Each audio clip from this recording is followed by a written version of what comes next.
So if you really care about the success of your organization, if you care about revenue, then you got to care about the people who are leading the organization and your talent. It is a no-brainer.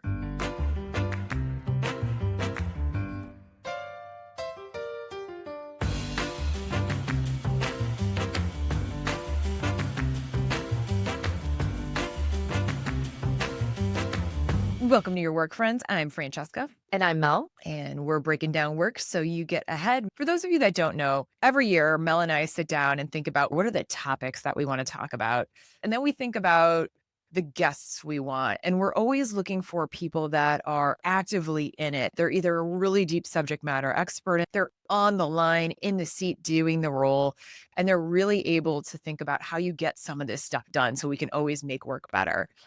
And one of the things that we were always wondering about are how do you create these cultures where people feel like they can really do their best work? And that brought us to Joan Burke.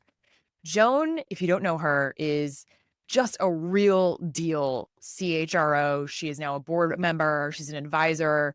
She's been a chief people officer at places like DocuSign, Marketo, Responsys. She's been a CHRO at small companies, major companies in multiple different industries. She's been there, she's done that, and she's been able to create these cultures where people can do the work of their lives. And we wanted to talk to her about how she did that. What did you think of this conversation, Mel? I loved it because as an HR person, lifelong HR person like Joan, I really appreciate the hard line that she took in every interview, which was she's human-centered and it's human first. And if that doesn't align, then it's not the right fit for her.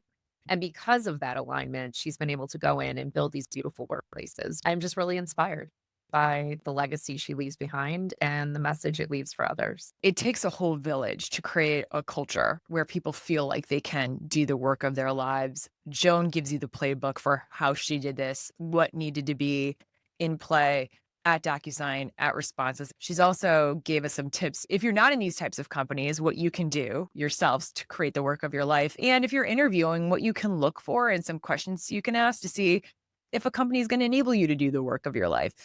This conversation to me was just fantastic. Joan's the real deal. And with that, here's Joan.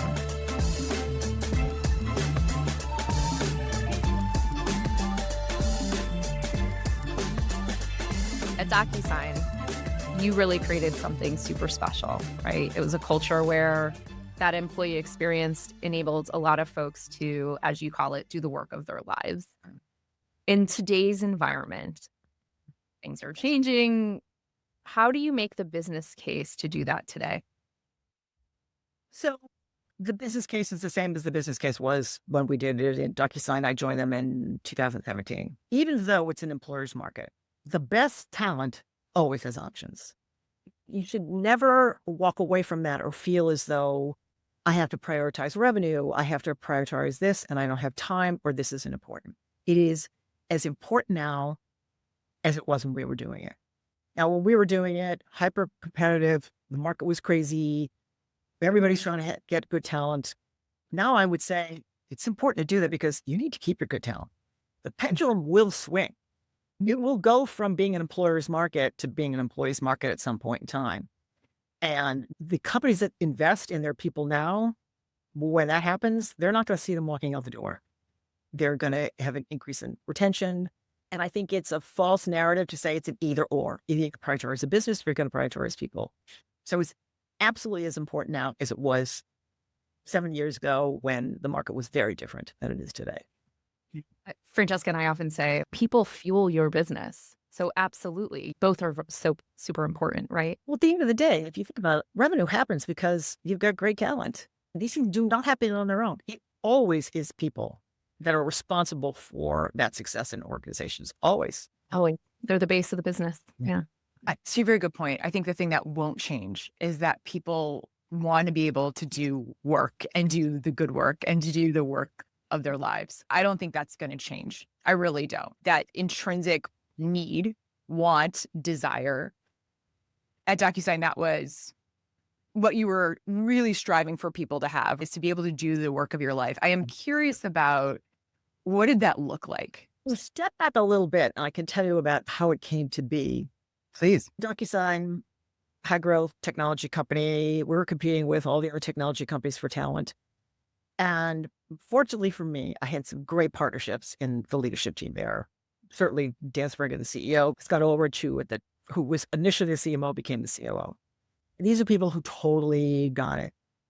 And we thought really long and hard about how do we differentiate DocuSign?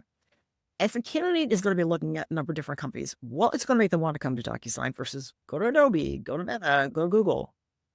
How do we make sure also that the values that we stood for authentically DocuSign and not ones that you could go to any website and pick up the words and they're fine, but there's nothing special about it. This is where the work your life came in.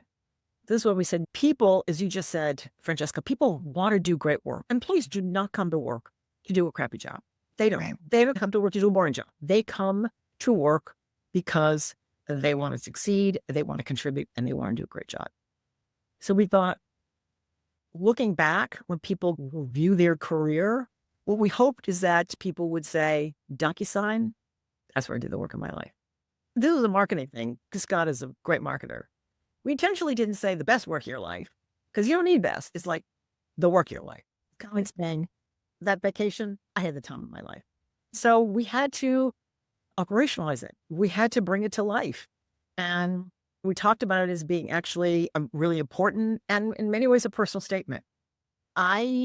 Joe, wouldn't know what one of my employees' work of their life was until I spent time with them and we understood how we were going to help that person get there and what were the opportunities, what was the development. And then when it came time to do our employee engagement surveys, one of the questions we always ask is, are you doing the work of your life? If you're not doing the work of your life, what do you need from the company? What do you need from your manager to do the work of your life? We put it into self-evaluations. We put it into feedback. It was an employment brand for us. Your recruiters are going to go to job fairs. They're going to have a booth. They're going to have a banner. It might as well be something cool that makes them stand.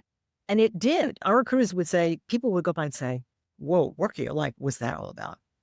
There were a lot of components to the work of your life. We also invested very heavily in our managers in terms of developing and training them. We had a work of your life management program that was based on 4 pillars that were pillars that we believe were unique to DocuSign, that we want to help be our managers.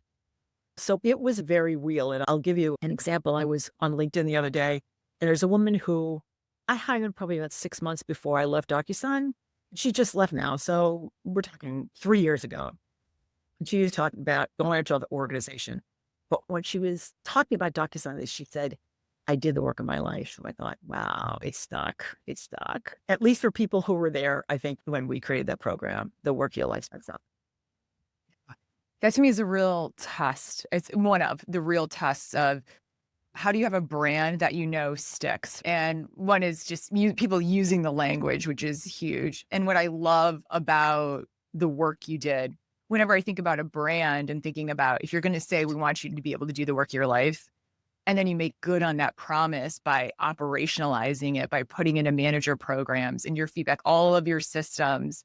And then for people to come out 6 years later, 7 years later and say, that was my experience. I think it's just so powerful. And there were other things too that were so meaningful. It was part of work your life. We knew employees cared about giving back to their communities and being philanthropic. We had a DocuSign Impact program, but we also had a cause that people got very excited about. And that was DocuSign for Force. It was the thing DocuSign stood for, which is the environment and the climate. And we say DocuSign helps people. It saves paper, paper saves trees. So we're all about DocuSign for Forest. And I would talk to candidates and I could see the excitement, enthusiasm when I would say, let me tell you what we're about. Let me tell you about this work your life. And let me tell you how much we care about the environment and the world. There were a lot of really great components of the DocuSign culture that kind of came together in a way that I think made people feel really good about the organization. And one of the things you might ask is, how did you know that it really delivered results for the company? And I think it's hard to take up one program and say, okay, I could connect the dots and this is the exact revenue we got from this because of that. But I can tell you that every time we did anything around this, anytime we talked about the work of your life, and when we would, fortunately for us, get great reviews from our employees on Glassdoor, we saw an incredible spike in the number of resumes that were coming in. People want to work for a company that they feel good about, right? Dan Springer is the CEO. His approval rating on Glassdoor was a 98. We were always in like the top 15 companies in technology. That's how we can say it made a difference, because our employees cared about writing great reviews. And those are the only reviews we cared about. DocuSign was not a pay-to-play company. We were not going to ever be in forums. We were never going to pay to be part of some sort of a best place to work. That's what we felt the real value was. This is what our employees really said. Yeah. Out of curiosity, the day-to-day feel, like the vibe. I am very much on vibes lately, Joan. When you think about the vibe at DocuSign when the work of your life was hitting on all pistons after launch, it embedded in the DNA. What did it feel like just as a leader and an employee? Once they got it, and that was some work from an employee communication perspective, we would do mid-year feedback sessions. So it wasn't about evaluations, it was just feedback. And they were having conversations with their managers, and we would really target those to say managers, talk about work you figure out whether this is working for people. So there was some excitement, enthusiasm. We went into a pandemic, and the world changed overnight in March of 2020. Now, I would say because we had built such a foundation with our employees about caring about them, about their development, about work your life, we were able to carry that through during the pandemic. For any chief people officer, I will tell you that in that 47-year career I had, the hardest work I ever did was running a people organization during the pandemic. Yeah. Trying to figure out how do we best support our employees through their mental health, through daycare. Hiring managers get comfortable around hiring people over Zoom where they're like, I never hired somebody I didn't meet in person. You better do it because somebody else is going to hire them. So I think we took the same level of care during that period. It looked a little different. It was around support. There was a lot of different things we did to help our employees be successful. And it paid off, I would say, in spades. So the work shifted a bit.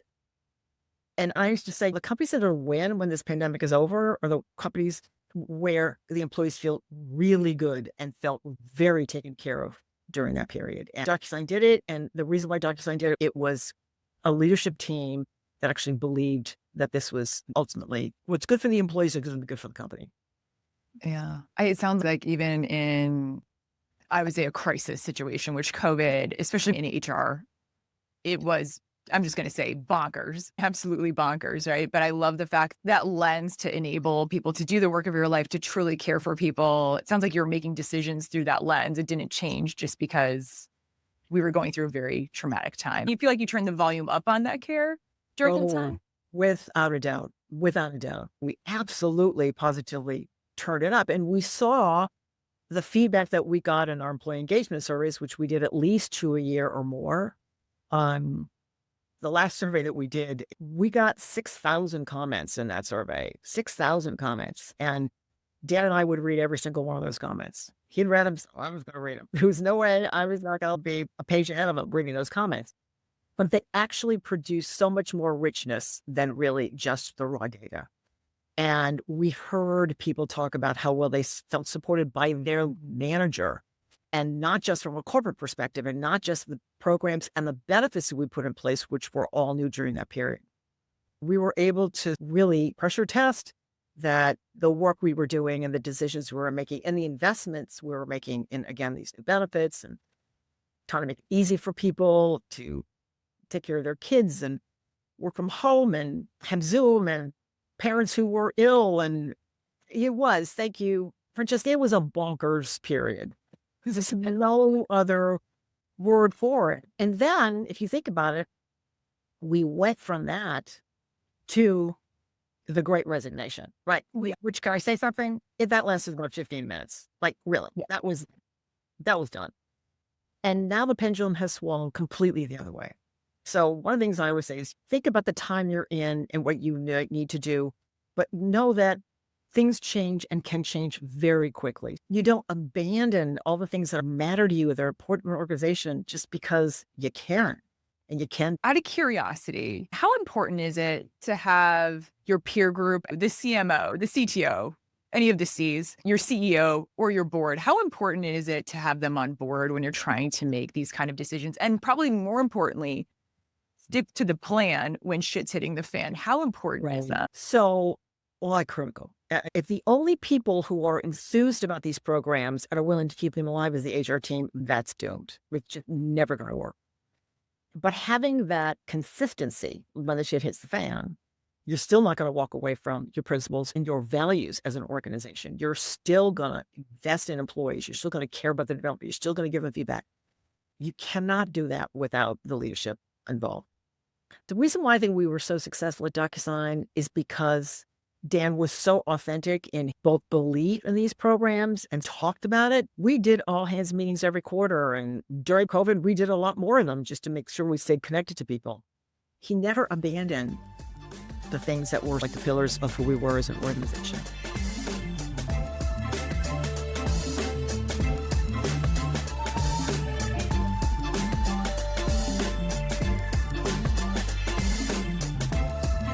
You've done this several times over now. DocuSign, you did this at Responsys. What was the secret sauce? You have to have the CEO. If you don't have the CEO, then it's going to service because that's who people look to. That's their coming to door. That's where they're getting their insight and their messaging. And it has to be authentic. It cannot be lip service because people see through falsehoods. And I always say the most important leadership is authentic leadership. It's be who you are. And in all those organizations, I had really authentic leaders who would speak to the programs, who would talk about the importance of employees in the team and helping them be successful. It worked. But if you don't have that, I would say it's running uphill. Everything dies. If HR is running it, you have to have that buy-in. But say your CEO is a skeptic. How do you fight through that skepticism? You kind of build a business case, right? And the business case is talent drives success. It just does. And even in a bad job market, which we're right now, the best talent always is option. Always has options. Like how bad it is, they always do. So if you really care about the success of your organization, if you care about revenue, then you got to care about the people who are leading the organization and your talent. It is a no-brainer in some ways. And here's what I am excited about. I feel like in many organizations, and particularly I'm working with some VCs, they get it. They totally get it. And where a lot in the past you might say, oh, VCs, I don't want their portfolio companies to spend a lot of money on marketing and HR. I'm seeing VCs actually pushing their portfolio companies. And these are companies of maybe 30 to 50 million of revenue to hire that chief people officer sooner than a lot of founders are ready to do. Because founders, by the most part, they don't want to spend money. So I am extremely encouraged about that. I'm also seeing a lot of enthusiasm for people going to these smaller private companies. And not so much like the big companies, the Googles, the Metas that people went to. They're feeling like they're getting an opportunity to really be very hands-on, to be part of a successful organization, to see where their contribution is actually making a difference on a daily basis with less bureaucracy, maybe less politics. So I think that there's a lot of opportunity for people to seek out these smaller private organizations. I coach a lot of folks who are being impacted by layoffs right now. So I'm seeing that trend as well. Even if they came from these big megas, they're looking at smaller orgs where they can actually feel the impact that they have. So that's tracking. When you think of pushback on budgets, we hear a lot around budgets are tightening up with everything that's happening with AI. Leadership's very focused on short-term results. Someone making the business case, what advice would you give to them? I would say that the Work of Your Life program at DocuSign, it was not a heavy investment at all. These were things we were already doing. We're already doing performance reviews. We were already doing employee engagement surveys. We already cared about what people felt on Glassdoor. We were already going to job fairs. It's not true that these things cost a lot of money. Get that off the table. Just say it's bullshit, right? There's investment for sure is when you're investing in developing people and particularly leaders. So when we created the Work Your Life Management Program, that was an investment. We again decided that it was really extremely important to us to have great managers in the company. We needed to put together programs. We needed to design them. We needed to facilitate them. So there were certain places where you may be able to say, okay, I'm going to cut back a little bit on this one and maybe use some different approaches where I don't spend it quite the same money, but caring about your corporate culture, being articulate about your corporate culture, and reinforcing your corporate culture, it doesn't cost money. Those like human components, those day-to-day interactions, that's free. You can change that tomorrow. One of the things that we did at DocuSign is we had a mentor program and everybody wanted mentors, right? So we were like, all right, how are we going to make this operationalize this and make this make sense? And we realized when you ask somebody to be your mentor, it's a big deal, right? I mean, how much time this is going to take. But one of the things that we did, which is like a skinny version of a mentor program, is we said, anybody will go and have a cup of coffee with you. Half hour? Well, great. So if somebody called me up and said, Joan, I was watching the all hands meeting last month. I think you did a great job with the presentation. I'm really trying to work on the skills. Can we have a cup of coffee in a half hour and just talk about that? It's like, absolutely. So there are ways to just skinny back certain programs and things that are less intense or maybe not so time consuming and not so expensive. You just got to be a little bit thoughtful and creative about it. If your budget's tight, what are the 3 areas you'd say this is where you double down? It's really about helping grow people managers. We always cared about how we help individual contributors grow and succeed too. But at the end of the day, if I had $1 of investment, I'm going to put 75 cents of it against managers and 25 cents against the individual contributors. Because I know that ultimately the value that those individual contributors are going to get is because they've got a better manager who cares about their development, who cares about their career, who thinks about not just job opportunities, actually assignments that are going to help them grow and develop. And I always say that the most powerful thing we can do to help people grow is give them on-the-job assignments to see how they stretch, see how they grow. The investment you make on the individual contributor side pays off by really over-investing maybe in the managers. I love to hear it because I was just at a conference where a room full of people, when we asked how many people invested in their managers training and development, maybe 5% of the room raised their hand, which was really disheartening to see. So you heard it here, folks, 75 cents for your buck, managers. It's nuts to me. I'm going to make a Catholic Italian reference here, but you can cut this.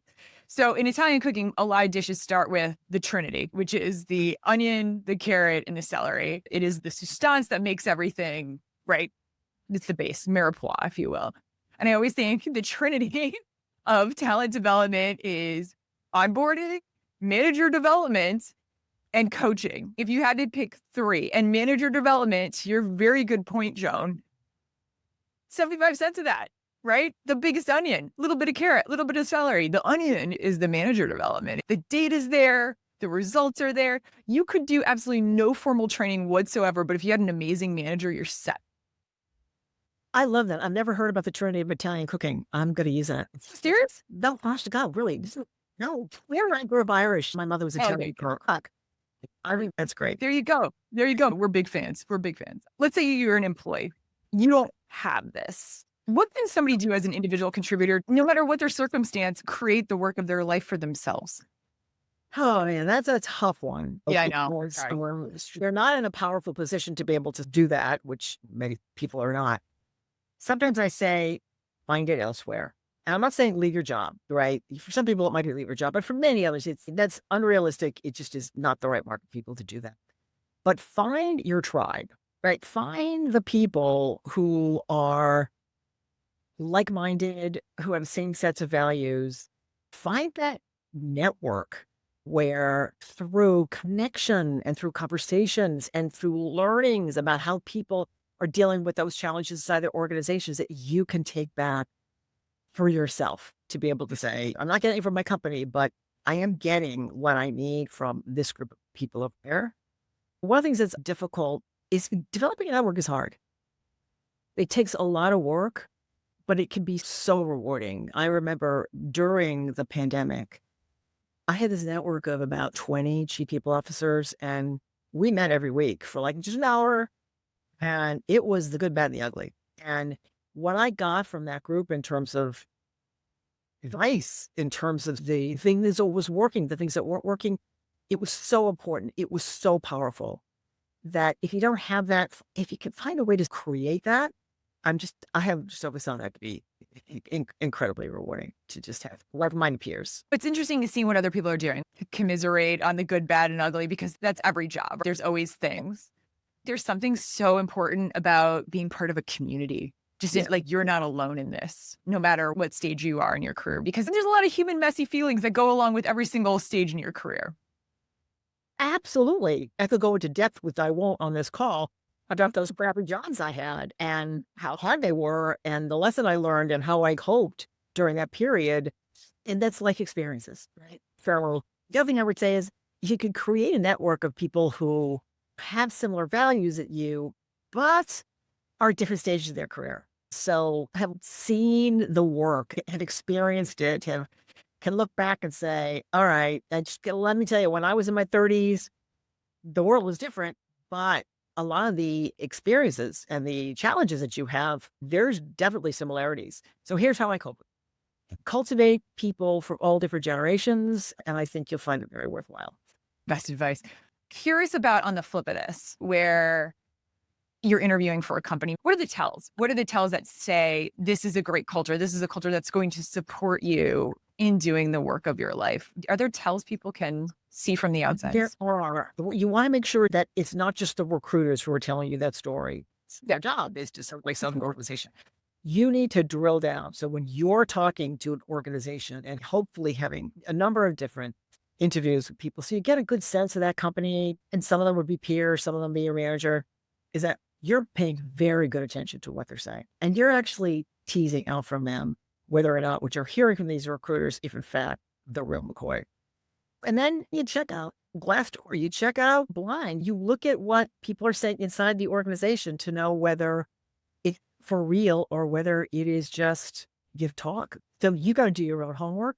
And it does help, as I said, if you know your why and you can actually articulate your why, to have the people sitting across from you from the company explain why your why is either going to work or not work in this company. You should put them on the spot a little bit in a nice kind of way. That's how you tease this out, right? Yeah. What were some of your go-to questions to tease it out? Well, I biggest thing would be to say, tell me what people 3 layers down this organization are saying about this company. Tell me what you're hearing from your teams. And if I was to just go around right now and go from desk to desk and just kind of casually stop and ask people questions, what is it like to work here? What would they tell me? Would they tell the truth? What would they say? And ask those questions and say, what are your employee engagement scores? What are people saying about the employee experience here? Have you seen progress or are things going backwards? So it's just doing a lot of due diligence and interviewing the people in the company as much as they're interviewing you.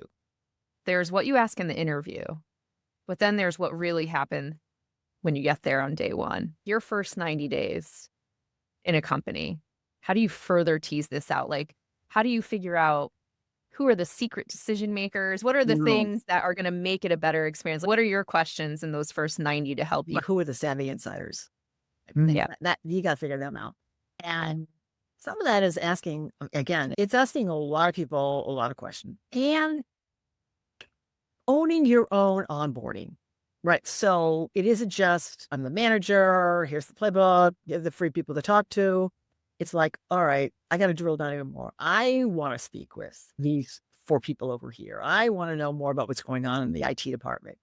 Not relying on a routine onboarding process, but create something for yourself that's robust. And I would also say, as an insider from Chief People Officer perspective, onboarding is so important. Those first 90 days, those first 6 months, it's how you show up because you want to know what's going on, but you want people to know you. My mother used to say, it's not who you know, it's who knows you that matters. And that's really right, Mom. That's what I would do. I would be really thoughtful about who I wanted to meet with and then and make it happen. They just make it happen. And people don't say no. They really don't. You're new to the organization. They want to meet the new person. I'll tell you, I have a few regrets looking back on my career. A few. There's times where I'm like, I should not have handled that the way I did. I did. Life goes on. You learn, right? You live, you learn. But one of the red thread regrets, or if I could do it over again, is I wish I would have done what you just suggested, which was get out there and meet people, ask for the coffee. Get a habit of just asking for the coffee. Even when I was an individual contributor, I wish I would have done that.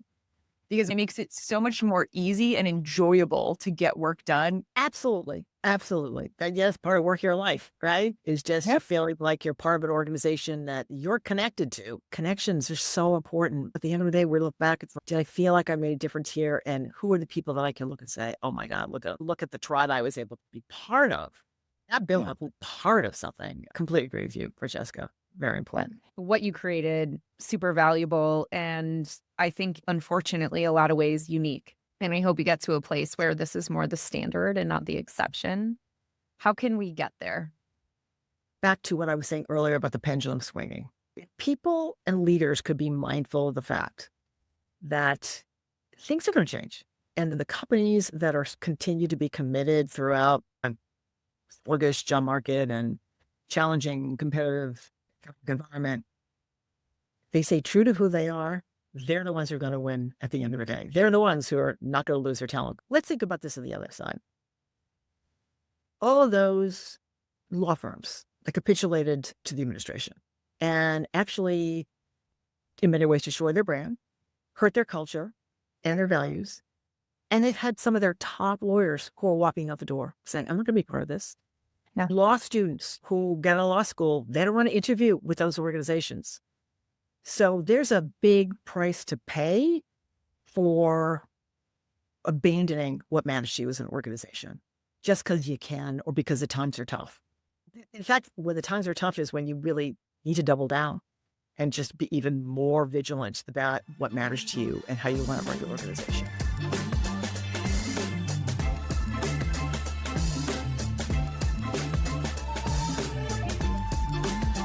All right. Joan, are you up for some rapid round questions? I am ready. Okay. This can be one word answers. This can be as long as you'd like to take it. Really quick, whatever comes to top of mind. Okay, jumping in. It's 2030. What's your prediction about what work looks like? One exciting thing is I think we're all going to have AI agents who are going to be reading our emails for us and making our travel plans and maybe scheduling our doctor's appointments. So those are things I'm super excited about. But I want to answer that question by saying, here's what I hope. I hope that by 2030, the human-centered jobs are more valued and are higher compensated. And by that, I mean the teachers, the EMTs, the caregivers, the therapists. I hope that AI will have helped automate so much of the roles that can be automated that we will really see the need for these people to be doing the great job that they do. That's my hope. I like that hope. It's a good one. What is one thing about corporate culture that you'd like to just see die already? Personality assessments, color, Myers-Briggs, DISC. I'd like to see them all go far away. I believe that they label people, and I have seen them do more damage inside an organization than them. I agree with you. I think they're fun, and it's interesting if it's like personal introspection, but too often they can be weaponized, and people make them their whole personality when that's not the intent. Let me just tell you, I was talking to somebody who was leaving their organization, and they were looking for their next role. We were talking, and they said they did colors in their organization. This person said every single person on the HR leadership team was a red. So that kind of said, you're not a red, you're probably not going to be on the HR leadership team. Anyway, that is a bugaboo of mine, which I've actually had for some time. Okay. What is the greatest opportunity that orgs are actually missing out on? So I think it's cross-functional data. Data exists in silos inside organizations. First of all, we know it's not pristine. And I think part of this whole going to AI is going to be like cleaning up data and making it good. But if companies can use the power of cross-functional information, they're going to be able to streamline decision-making, become way more efficient as organizations. How many times have we all worked in an organization and found out 3 other departments are working on a similar project? Exactly. A little more personal. What's on your playlist right now? What music are you listening to? So I'm listening to a guy named Leif Boulderbeck. Okay. Check him out. One of his songs I really like, Transatlantic Flight. I also love Kim Petras. She does a version of the old Kate Bush song, Running Up That Hill. And if you like that song, and there's many different versions of it, I would say check out her version of it and her video of doing it at Outside Lands in San Francisco in 2022. She's so cool. And it's just completely joyful. And then I'm a big fan of Florence and the Machine. Oh, yeah. Long. Her. Love Yeah. her. Did a really beautiful collaboration. Do you know the artist Blood Orange? Yes. And have you heard her collaboration with him? I'm not. So this is a great tip. Very good. Put that in your, as Francesca says, be in your bonnet for this weekend. Go look it up. It's really good. What are you reading right now? It could be audiobook or old school pages. So I'm an old school pages person. So right now I'm reading The Night Watchman by Louise Erdrich. I won the Pulitzer, I think, in 2020. But I would say that the book that I've loved the most that I've read in the last 8 months has been James by Percival Everett. And I would highly recommend that book. Who do you really admire? Could be personal, professional. God, there's so many people in my life and historically I admire, but if I'm going to pick one person, right now I'm going to pick Gloria Steinem. We need to stand on the shoulders of the people who came before us. She created Ms. Magazine in 1972. And that was the first time people were talking about and reporting on women's issues, on reproductive rights, on equal pay, on healthcare. And the thing I love about her, she's 91 years old. She's still with us. She absolutely never sold out. She's my shout out. She's my hero right now. What's one piece of advice that you've received or just something that's your personal piece of advice that you want someone to know you would give everybody today? If I could pick a couple, because there's career and then there's personal. So if I think about career advice, I want to say careers are long. Mine was very long. It was 47 years long. And that means that you're going to have some jobs that are crappy jobs. And rather than running away from them, a lot of those crappy jobs are incredibly important and meaningful. They're either the lessons you needed to learn, they're people you needed to know, or in one case, it was a ticket I needed to punch. It was experience I needed to get that next job, which was my goal. And so embrace the crappy jobs. They're going to happen. The way of life. The other thing I would say, though, from a career perspective is know your brand and who you are. Know your why. Know what is important to you. So let me give you an example. When I would meet with CEOs and I was doing job interviews for chief people officer roles, I would always say to them, I believe the best human resources, I believe my job as the head of human resources is to help managers be the best managers they can be. Only people who work for me at HR is my team. The rest of the people who work for managers and how they feel about the organization is oftentimes how they feel about their managers. Do they feel like they're getting feedback and they're being coached and they're being developed? So I would say, if you don't agree with that, perfectly fine. But that means I'm not the right person for you. I'm not right for the role. Go hire somebody else. So that's just an example of a philosophy that I developed early on that stayed true for me throughout my career. And I would use it as an evaluation tool as I was deciding where I was going to go next. And then the personal advice, and this is not profound. Everybody on this who's listening to this has probably heard this, but it's a lesson that we don't always take to heart. And I can even give you a recent example that I did not, and I regret it. Make sure you tell the people in your life who have been meaningful to you, who you've learned from, what they've done and how they've helped you, and be specific. When I was starting my career many years ago, I was at a large financial services company in Boston. And as a very junior person, I had the opportunity to work with the CEO of that company. And it was remarkable that I had that opportunity because he was here and I was like, wait. And I got to know him and we worked on a few projects. And I learned so much from him. And I had so many great stories about this person as a human, as a leader. 2 months ago, he died at 98 years old. And I wrote his wife a note. And I said, I want to tell you stories about your husband that come from a young professional. And I told her these stories. She wrote back to me and she said it was very profound for her to hear these. And she said they were so, his name was Jim. The stories were so Jim. And she said, I wish he could have read this. And I'm like, I wish I could have written it. I wish I had written it. So don't wait till that person's gone and you're telling their spouse. It's great to tell their spouse, but let them know when you have the opportunity. What a gift to give someone to bring the spirit of their loved one back through the Yeah. story. That's a really beautiful gift to give someone. Joan, it's been awesome to chat with you today. Tell us where people can find you. I'm on LinkedIn. Also, I'm part of the Chief People Officer Forum. So if there's anybody who is a Chief People Officer and wants to join a network to build community and once a quarter have topics of interest and experts who are going to be able to talk about a topic. We've got one coming up next week, and it's all on like AI. What is this going to mean for Chief People Officers? We will link to your LinkedIn and the CPO Forum. There's nothing stronger than community, so definitely check that out. Joan, thanks so much for joining us today. Thank you, Joan. It was great to be with you. This episode was produced, edited, and all things by us, myself, Mel Plett, and Francesca Ranieri. Our music is by Pink Zebra. And if you loved this conversation and you want to contribute your thoughts with us, please do. You can visit us at yourworkfriends.com, but you can also join us over on LinkedIn. We have a LinkedIn community page. And we have the TikToks and Instagrams. So please join us in the socials. And if you like this and you've benefited from this episode and you think someone else can benefit from this episode, please rate and subscribe. We'd really appreciate it. That helps keep us going. Take care, friends. All right. Bye, friends. Bye, friend.